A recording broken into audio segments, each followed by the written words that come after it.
நீங்கள் உங்களால் என்ன செய்ய முடியுமோ அதை நீங்கள் செய்யுங்க. இயேசுப்பா மனதிற்கத்தோடு இருக்கிற உங்கள்கிட்ட இருக்கிற அந்த நேரம் விலை மதிப்பற்ற நேரம் ஐயா.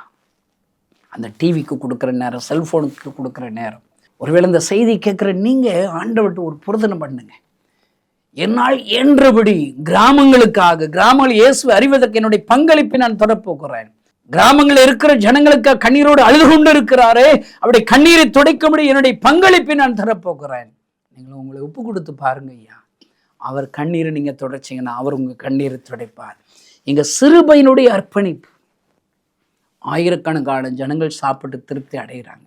இன்னும் எவ்வளோ கிறிஸ்தவங்க தமிழ்நாட்டில் இருக்கிறோங்க, நல்ல ஆலயத்தில் பங்கு வருகிறோம். ஏசி அறைகளில், எவ்வளோ ஃபேன் கடியில், நல்ல சேர்ஸில் உட்கார்ந்து எவ்வளோ வசதிகளை அனுபவிக்கிறோம், எவ்வளவு நல்ல பிரசங்கம் கேட்கிறோம். ஆனால் வருடத்திற்கு ஒரு முறை இயேசுடைய வார்த்தை கேட்க வாய்ப்பு இல்லாத எத்தனை கிராம ஜனங்கள் பாழாய் கிடக்கிறார்கள் ஐயா.